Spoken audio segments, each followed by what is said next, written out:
So as far as like the main big stories, the next one would be Metal Gear Solid 4, which came out in 2008. It is the reason why I got my PS3, to be so honest. And it was one of the games where it broke ground. It got consistently high scores. Actually a lot of people went so far as to scoring it perfect. It's insane. Guns of the Patriots. Yep. So in this game, everything comes full circle. Everything is like nicely explained in just like this elaborate, deliberate way. And in this game, Solid Snake is an old man. It takes place in 2014. And the Patriots have run rampant at this point. And they've changed the world how they see fit. And at this point, it's no longer people, but just a bunch of AIs. And the way they want to run this world now is through a thing called the war economy. And Solid Snake is on a mission to stop them once and for all. And at the same time, he wants to stop Ocelot, who by this point is saying that he's completely taken over by Liquid and goes by Liquid Ocelot and has started his own retaliation against the Patriots. And so he just wants to stop everything and everybody here, pretty much. And he knows it's going to be perhaps his last mission, so he's going all out. But, yeah. But the big thing is like there's these PMCs, private military companies. Yeah. And it's like basically not really governments running the war show, it's private companies. And all the soldiers around the world have this like system that they're a part of called the Sons of the Patriots. SOP. SOP, and it allows them to be better in combat and like not feel fear, that kind of thing. Yeah, and it like takes away some of the pain as well. Yeah. So it's changed the face of war. And the biggest PMC is run by Ocelot himself. And Snake has to sneak in into a country trying to stop him in the beginning. And it's crazy because you go all over the world trying to stop Ocelot and trying to stop the Patriots. You even go back at one point to Shadow Moses, which was the base in Alaska where the first game took place. In the big thing about Snake in this game that a lot of people didn't like. I know some people didn't like was that he had rapidly aged. Yeah. And so the face that you're familiar with was kind of gone, and you knew he was dying. And he had rapidly aged like a Solidus. Worse. Yeah. Because like they had designed the Liquid and Solidus in Solid, all of them, to like have shortened lifespans, and they all designed them to not be able to reproduce, just in case they fell into like enemies' hands or didn't comply with what they want. And I mean, their whole creation, their whole existence is just a result of the original Patriots, all of which have this weird devotion to Big Boss and wanted someone there in case Big Boss wasn't there. And there's just a bunch of insanity and ramping Big Boss up to pretty much like a godlike status among certain people. I mean, he's the reason for so much that goes wrong in that game. It's funny. And then from there, it's like a lot of that is actually due to the boss. Yeah, you learn that what you thought was kind of more of an independent story in Metal Gear Solid 3, where you're introduced to what's her name, the paramedic and Sigint, who you later find out is the DARPA chief that is held hostage in the first Metal Gear Solid game. And you learn that these people are actually very important to the entire storyline that you thought were just side characters. Yeah, in a very, very way. And by the way, if you're still listening at this point, we've been talking on like a lot of things that, are spoilers. I'm just going to say this one's a pretty big one in case you haven't played Metal Gear Solid 4. But all those major characters introduced are part of the Patriots. Big Boss himself is one of the original Patriots. One of the people that is largely responsible for all the awful things that are going on in the world. And the whole formation of the Patriots, it ended up being about the boss, really. Different interpretations of what she wanted. And really, both interpretations were wrong. And that is the funny part about that whole story.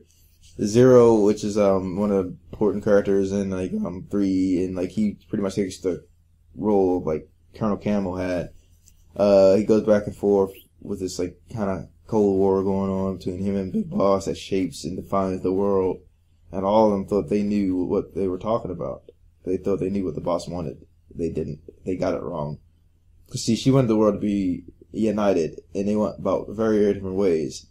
See, Zero thought the way to unite the world best would be behind the scenes. So he did a lot of things in secret, created all these crazy networks, did all these crazy things. And the Big Boss thought the way the world should be united is if everyone did their own thing. And if mercenaries, soldiers were free to do their own thing. So he thought his kind of freedom would unite the world in an odd way. And so he created Outer Heaven eventually. Yeah. And so Zero basically was create that artificial intelligence that basically runs the Patriots. Because he knew he was going to die. Yeah. And basically actually runs the world in a way and manipulates the press and controls all these PMCs and armies. Yep. And programming kind of mutated and changed, and they just went all these crazy directions. And so Metal Gear Solid 4 is about a lot of things coming to like an end, about a lot of stuff going full circle, and about the consequences of so many characters in the game. Like, yeah, see the major consequences of everything that happened in 1 and 2 and 3. And it's set up in just a brilliant way. And by the very, very end of it, they do, in fact, stop the Patriots. They stop Ocelot, but Ocelot, it would turn out, let them. And they actually do bring that up in the game, which you don't see that much. Like, most of the time, like, hero just wins. They never ask why they win, or, you might be given some bullshit reason as to why they won, and you're thinking, well, the villain did something different. And Snake brings attention to that. Like, before Ocelot dies, he's like, why did you let us get this far? Why did you let us do this? And he said, so it could be like, the Wild Wild West all over again. And then you jump into Metal Gear Rising, which is a very, very different take on the franchise, but does in fact continue it, like story-wise. It takes place in 2018. Yeah, and Snake's not involved in any way because he's gone off to live a peaceful life and die, and with Otacon and all of them. Yeah, his hetero life mate, as it were.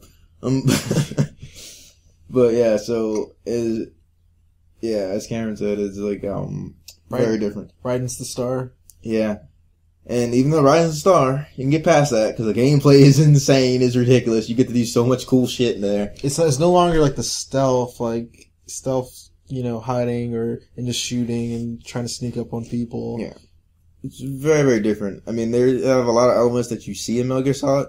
But, okay, so Metal Gear Rising came out actually not too long ago. It came out in February of this year, 2013. And a lot of people were hesitant, because of the different gameplay style. And me personally, I knew it was going to be interesting no matter what, so I could deal with it being like Raiden. I mean, just more of a framing device than anything. Because he's not really a strong character. But, anyway, it's called Rising, not Solid. There's going to be differences here and there. The game overall, I don't think it had a strong story like the, like Metal Gear Solid did. And maybe the characters weren't so strong, but it did a decent job of continuing where it was. And it's different in a lot of ways. In Metal Gear Solid 4, right, it ends with, wedding and Snake finally getting some closure about him and Big Boss and all this other shit. And so you're led to believe it's kind of like a happy ending, except for it's not, because the Patriot system is down, sure, but they controlled a lot, and so now the world's kind of thrown into chaos. Yeah, it's kind of it at the end. Yeah. It's kind of like, hey, the Soviet Union's dead, but what's going to happen with all those countries, Russia and Ukraine? There's going to be chaos for a bit. Yeah, true. And that was the funny part about it, because that's how they set up. You had this nice, happy-looking ending, but you're like, it can't be. And so Rising, they follow up on that part of it. That not happy ending. By this point, information is free to anyone and everyone. And so everyone got, a lot of information on, the Metal Gear sort of stuff. So everyone starts making mods about, different animals that are pretty much Metal Gears. And then a lot of people have cyborg technology and everyone wants to be a cyborg now. And it's interesting. So we catch up with Raiden, and he's working for a PMC himself. Yeah. And this one's kind of it's actually a peace-minded PMC.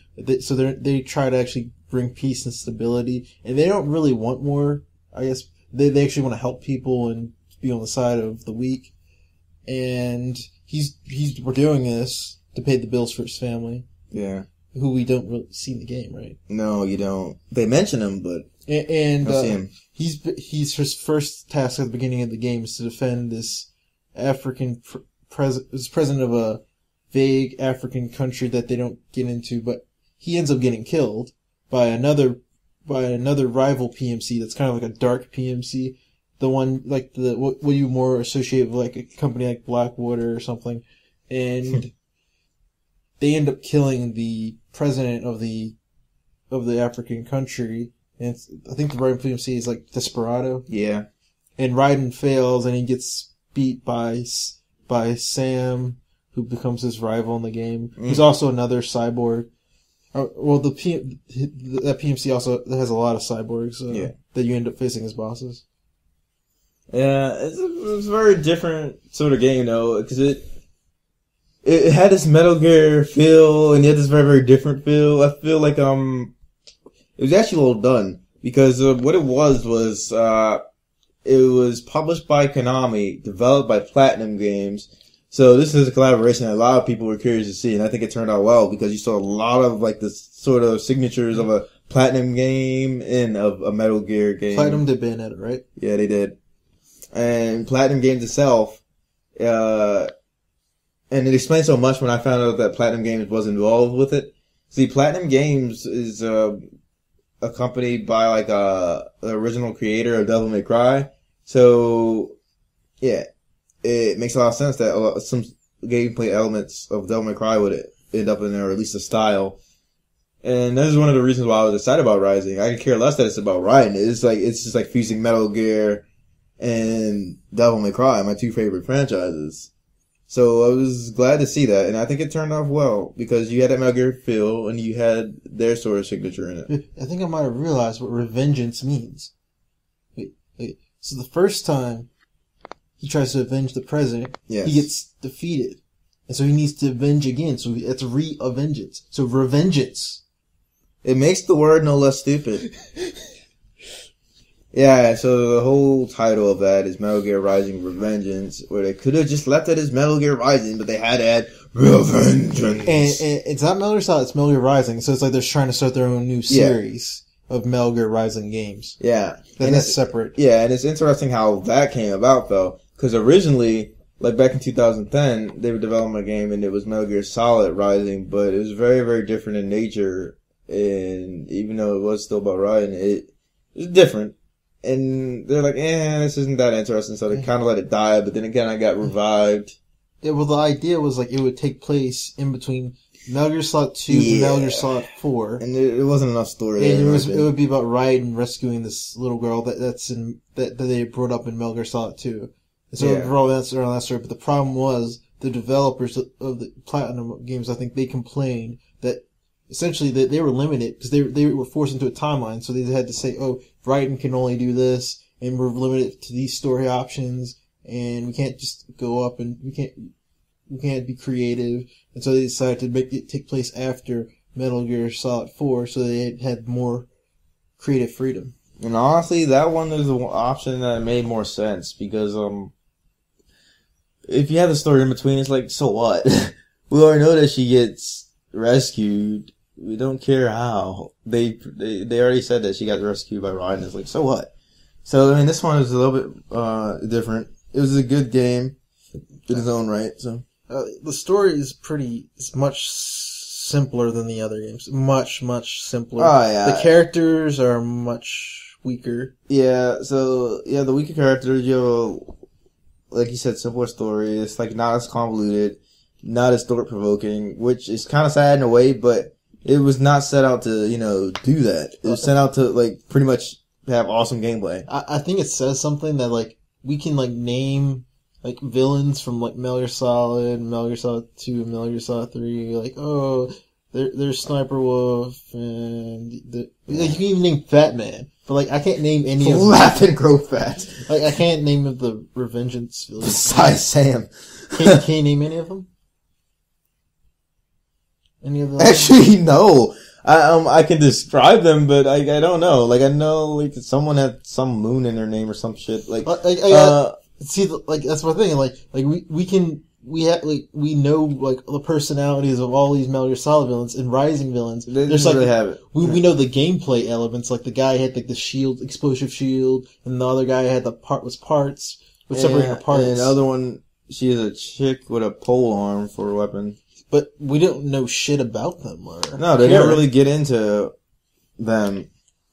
And there's definitely some weaknesses in the game, but some good parts. And if you're playing it, I mean, it's not the most easiest thing, but not the most difficult thing either. But that last boss fight is a fucking killer. It is difficult that first time around. It will anger you, and you pretty much have to, like, if you want to like, survive, try not to get hit. Yeah, and you have to fight the evil Saturn, because, Nanomachine, son. Yeah, that's just, it's great. He oh my god, so it's a lot wackier though, I feel, than, the Metal Gear stories. Like, they get to a certain point in the game where it's like... Well, they know the story's stupid. Yeah, they do. They get to a certain point in the game where they say, fuck it, we're just gonna go out. And the funny part is, it's like, you can see this happening in a Metal Gear universe, but it's just like kind of removed at the same time. Because they're just like, we're gonna do whatever we want. So they introduce the Senator character, and he's just doing all this crazy shit, and Ryan's having a tough time defeating him, and that's where the whole Nanomachine son comes into part, because he's like asking him how the hell is he doing that. We don't need to explain that. But I felt like explaining it. That's just where the Nanomachine son came into play. His crazy ass. Yeah. But I feel like, if they're gonna do a next game, they just need to go like all out balls to the wall crazy and just say like, cause like I think like the parts people are most interested in are like stuff where you're flipping Metal Gears and that final boss battle and you're cutting up people in 1,000 parts. You just need to go balls to the wall crazy. They have to, because like at the end of the day, the story wasn't this strong. If you're not gonna do an interesting story, then I need to be entertained. Yeah, because the story here, I mean, that's also wacky. It's pretty much saving these kids who were like, they became cyborgs. They're like, the brains in a jar before they got there. Might as well save the rec center. Yeah. Who cares? They got some preachy moments. This is why by the end of it they said, fuck it. I mean, it wasn't like an awful story, but it wasn't great either. And so I agree. They need to go all out next time, and I think they will. And they shamelessly set up for a sequel. And I don't think that's a bad thing. I mean, I'd be curious to see the new developments in the gameplay, Yeah. And seeing crazy stuff. I feel like in the future, people are going to have something similar in a lot of sword games. They're going to have something similar to the Blade mode, where in the Blade mode, you basically, like, time slows down, so you can cut people up into certain slices. I feel like a lot of sword games, you're going to have sword duels. You're going to have, like, sword duels where time can slow down, and you can see swords and parry and stuff, and it's going to get crazy. I feel like that'll be an interesting direction. And people are going to copy that and make it better. Yeah. If they were smart, they would do that. If they were. So we'll see how that goes. Another thing that I would like to commend it on, though, is like, so we live in an age where, one of the newest, elements of gameplay would be like the whole quick button press, which some would argue is overused, but it's like people do want to make their cutscenes more interactive, or they want to have some part where you're battling, where you're supposed to do this because they want to test your reflexes, stuff like that. I think like God of War kind of brought that disease to the fore, but. I mean, it existed before, but you're right. They kind of made that way more popular, and on this current generation, it's like never before. In Resident Evil 4. Resident Evil 4. So, I mean, you had some games on the PS2 that definitely made good use of that, and actually, with the quick button ones. But you see a little bit of that developing, like in Metal Gear Solid when you had to do the torture scene. You had to press the button real quick. You had to do it repeatedly. So you see it like in the PS1 days, you see it in the PS2 days, and now that you get the PS3 and all that good stuff, you see it like never before. I think they made excellent use of the quick time events, so, it flowed really nicely with the game. I think a lot of games it's overdone. Or it's not interesting and... Yeah, so they ran the risk of doing that here, but I think it turned out well, because like some of the shit that you were doing is just crazy. Like you actually do get to like, pick up Metal Gears and shit, like thanks to that. And you get to do a bunch of crazy stuff during the gameplay. What was it? Well, one thing I think a lot of people love about the Metal Gear games is those little inside things that you can figure out, like in Metal Gear Solid 3 with the, what's the name of the old man sniper? The End. The End, and there's a couple different things you can do with him. Oh, yeah. So, and I swear the first time was a complete accident. I had no idea, and I skipped the fight, and I didn't, know why. Cause like, I mean, the first time I fought him, right? Yeah, I just fought him. The second time was an accident.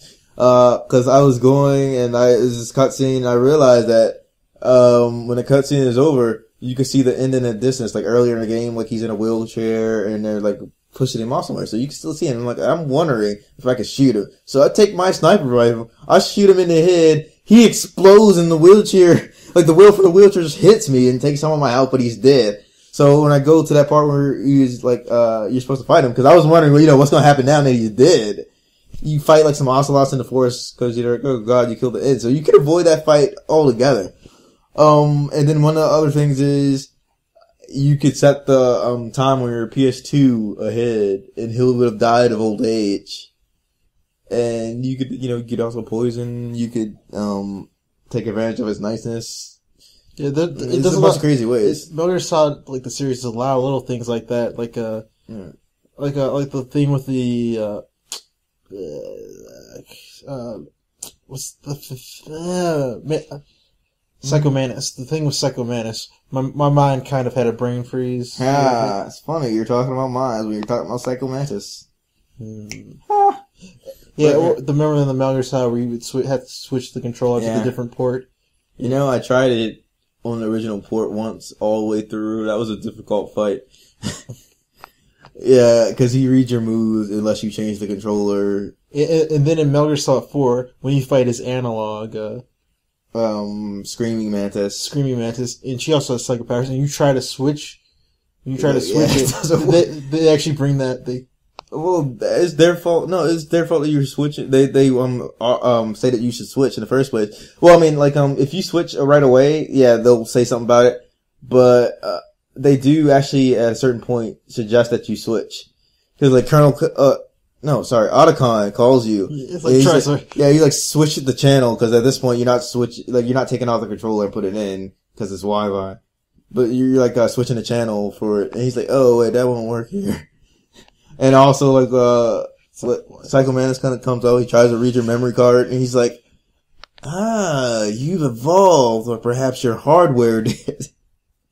It's like, there's a lot of good stuff like that. Yeah, I think it's a big thing for why people love it. Yeah, and you can't forget about like the disc switching, like because the space on the disc, like Metal Gear Solid was big enough back then that you had to have two discs for it, because that was a way of PS1. There's a point where you go back to Shadow Moses, and Otacon calls you, and he's like, "Oh, quick, switch the disc." And he's like, "Oh, wait, this is a Blu-ray disc." He's like, "You don't have to switch that here." Totally breaking the fourth wall. Do you remember Twin Snakes? Of course. Did they do anything like big that changed it, or? Oh no, not really. It's basically the same game with better graphics. The same game, better graphics, and a few new cutscenes. It pretty much was like they took Snake and they were like, let's make him do more action-y stuff. They actually do show you the ninja scene, where all the people are dead. They show you how they got there. So there were some cool parts. So like I enjoyed watching the ninja scene. That was cool. And they added some parts at the end. It's just like the script was word for word. It was the same exact script, and they had the same exact voice actors for most of the characters anyway. Like one of the major differences was they changed Gray Fox's voice, and I thought that was really weird because in the original, the dude that voices Gray Fox also voices Donald Anderson. And he reprises his role as Donald Anderson, but not as Gray Fox. And I think that also could be maybe a voice thing because, like, the way Gray Fox sounds, it sounds like that would be difficult on your voice. And I'm not sure by that point he could have done it. But it does raise the question of why re-record it anyway. Cause they got the same characters playing like Mei Ling and Naomi, but, they made them cut down the accent a little bit. Well, they probably had to re-record it because of the animation to make it sync. Well, yeah, I guess there's that, but it's just like it was weird to, hear the same voices do the same script, but it's like, with some slight differences in the way they, said things here and there. But it added some cool stuff to it, but nothing major, like, it was just kinda remake that, you're like, that's kinda cool. And I would have liked to have seen that on like the PlayStation or something like that, or but that's why I got the GameCube. So it ended up being all right.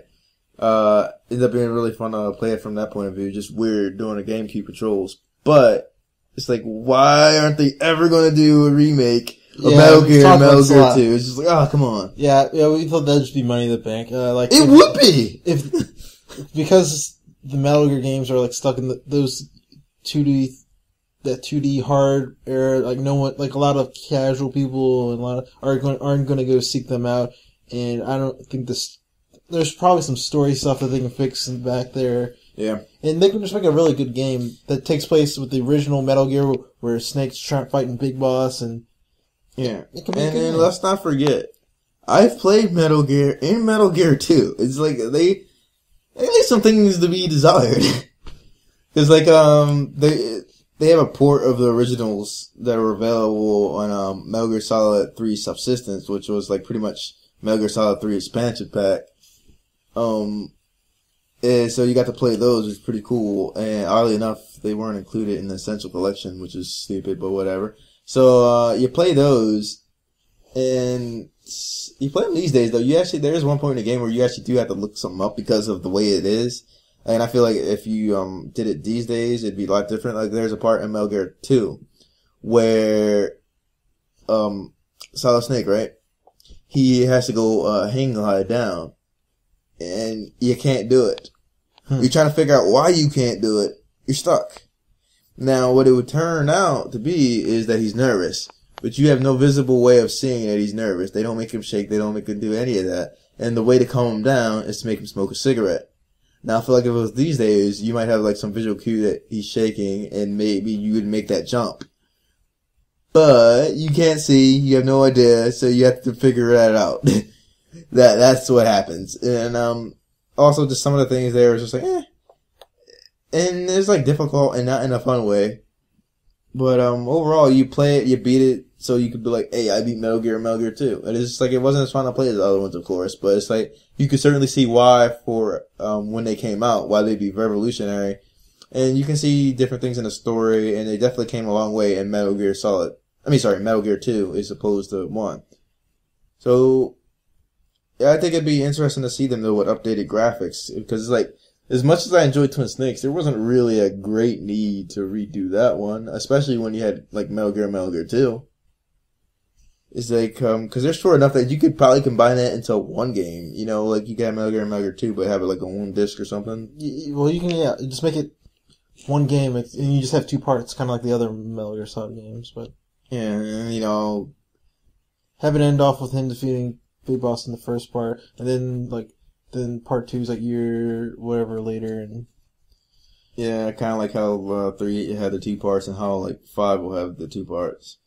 So they could have done that, and you know, you could be like, okay, yeah, so the first part is Metal Gear. 2 had 2 parts, but I mean the first part was shorter, but so yeah, 2 had 2 parts as well. So yeah, you can do it like that, and in this one the first part would be shorter too, but and it's like that in 3 too. The Snake Eater part is longer than the Virtuous Mission part.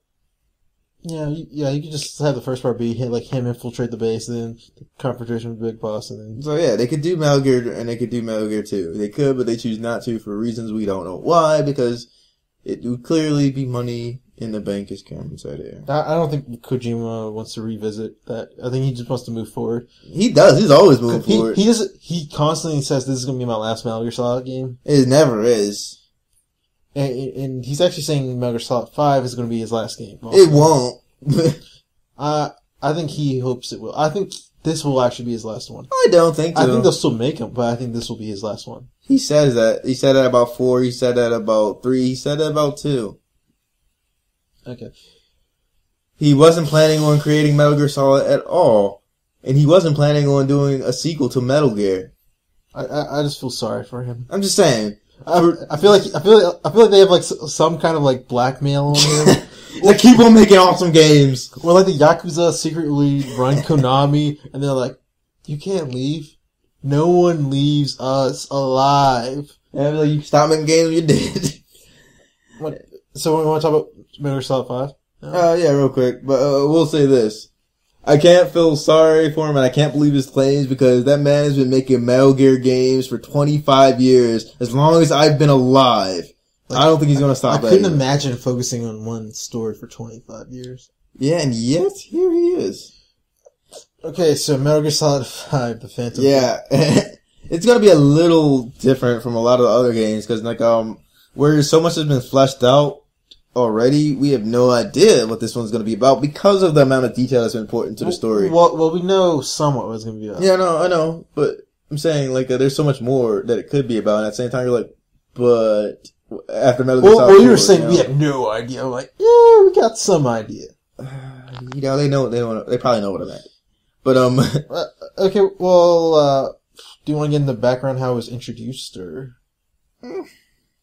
Okay, we'll cover that a little in the beginning.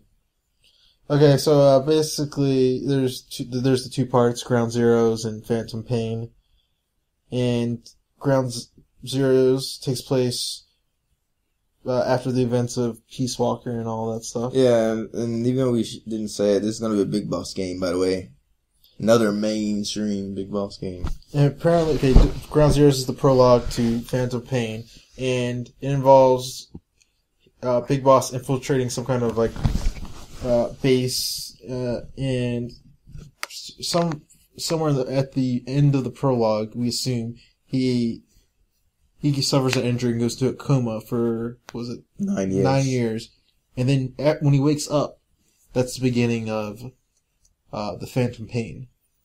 Yeah, and, like, when he was doing that coma, that's when they took the DNA to make from the snakes. And they amputated one of his arms. Yeah. And so that first part of the game, there's a couple trails for it, and we'll link to those. And in those trailers, you see that part of the game, it's going to start off linear, and it's going to be him in the hospital, sort of like he's going to be following a guy he meets there. And a bunch of weird stuff's going to happen. Apparently there's going to be like a special forces unit infiltrating the hospital. It's going to be more of a linear stuff. Kojima says this game is going to eventually be open world after the linear stuff. And you'll be able to go from base to base and do different stuff. So it's going to be different. So it's going to be a different type of game. Very, very much so. And I find, like, just the background fascinating because, you know, you hear these little snippets in the Metal Gear Solid game about Big Boss's background, and it's like, it's expanding more on that. And even though, like, Metal Gear 2 Snake's Revenge had a lot of stupid parts in it, they did put some odd stuff in it about the games, or, you know, let's say, like, this thing about Big Boss was a lie, or this part, you know, was true in some weird way. Like, in Snake's Revenge, even though it's not canon, they said that Big Boss was a cyborg. And in here, they do some funny stuff with that, too, because it's like, one of the things Kojima did, like, some of those parts, so he made him have some cybernetic implants and, like, too. But it would seem like he already had at least one going in, because they show him with the, you know, arm, the prosthetic. Well, some other interesting gameplay stuff, if you have a smartphone, apparently you'll be able to access your, like, base and do stuff from your smartphone there. So there'll probably be an app. So there's some kind of, like, I guess, like, RPG type stuff going on there, or strategy type stuff, maybe. And also there will be a day and night cycle that runs in real time, and it'll take account your travel time from base to base. And this is on Wikipedia. It says, a new gameplay direction will allow the player to choose in what order the story events take place by selecting missions in any order they like, and yet still understand the message by the end. That's going to be tricky. But, you know, it's Kojima, so you never know. So, yeah, that's apparently in some interview. Oh, that's surprising. Yeah, there's a couple trailers for it out there, so you can get a feel for what it is. And you see some kind of, like, you see something like a fire whale, and some weird stuff. And I think a young Psycho Mantis, possibly. Because he's in a gas mask. You see a guy with a gas mask. So, yeah, I think it'll still be realistic. I think he's kind of hallucinating during that scenario. For some reason. Maybe. Well, there are some spiritual stuff that does happen. The sorrow.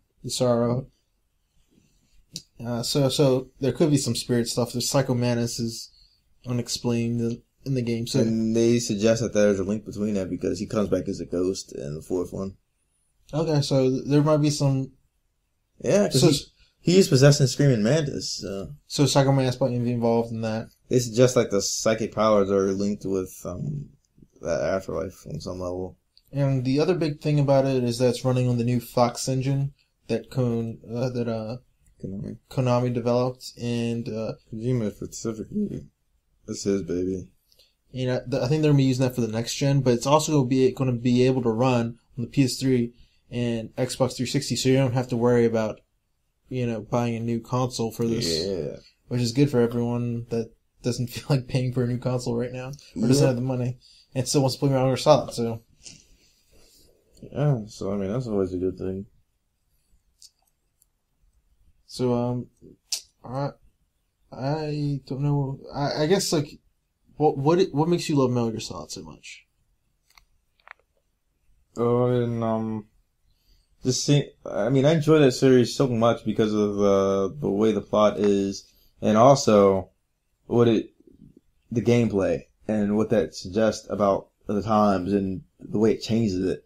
Like, story-wise, it is one of the most expansive stories I have ever seen. I mean, that whole entire game, just if you look at the time in which the actual games take place, it takes place over 50 years. Because you have a game that's in 1964, and then you have a game that's in 2018. It's insane. So it takes place over 50 plus years and then you look at the whole history that they actually keep track of in a story, and that's 100 years worth of history within it that they keep track of. And it just keeps on growing and changing, and things are explained really, really well. And as far as the gameplay is pretty nice. You could do a lot of different things. You could play it your way. You could be stealthy, or you could just kill everybody. And the different things that they do with it are things that I find fascinating. Because if you look at Metal Gear, right, and then you look at Metal Gear 2, there's some changes in gameplay, but it's building, and it's the same with Metal Gear Solid, and it's just going up. They've always focused on the basics and made sure their basics were great, and then they added in some new stuff, and they're like, oh, okay, so we're gonna change the face of this type of genre, that type of genre, and within their own series, they expand it. Because you go, say, Metal Gear Solid, they made sure they had the basics, they expand upon those basics, and 2, they add a bunch of new gameplay elements, and the 3, and then it just keeps on getting bigger and bigger. You go from just sneaking around the bases to going country to country, sneaking around the world. And they've always pushed gameplay, they've always pushed story, they've always pushed graphics, they've always taken things to that next level. And I think it's going to continue. And I've always enjoyed it. And also, it's just I could relate with some of the themes that are in the game. Maybe a little less so with the preachy kind of stuff, but a lot of nihilism sort of stuff. And the idea about control.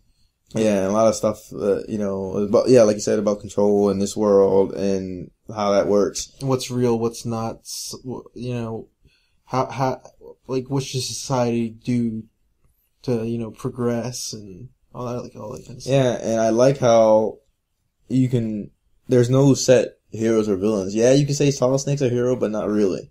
And same with a lot of other characters. They're people who do crazy things in this crazy world of theirs, but they're not heroes, they're not villains, not in your traditional sense.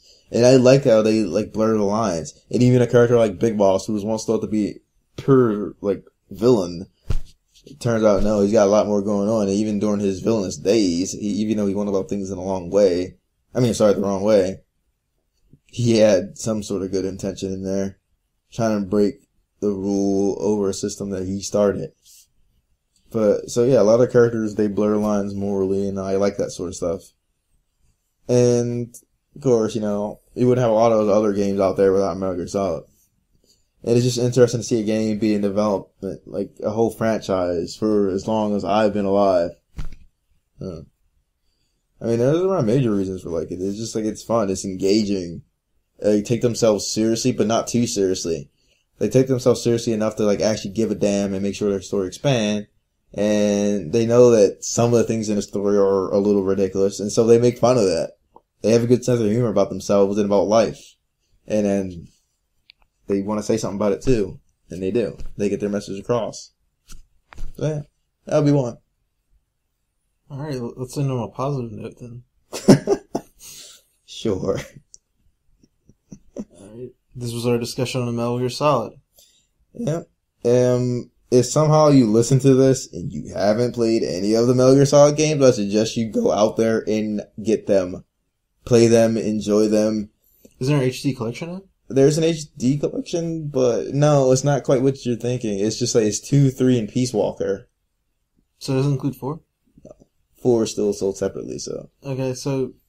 Yeah, it's weird. And if you get the Central Collection, you get, So they don't include Metal Gear Solid, the first one? No, they don't. There's a lot of complaints about that. Because that's just Konami being jackasses about that. Is it downloadable, at least? On PS Network? It should be. Alright, I think so.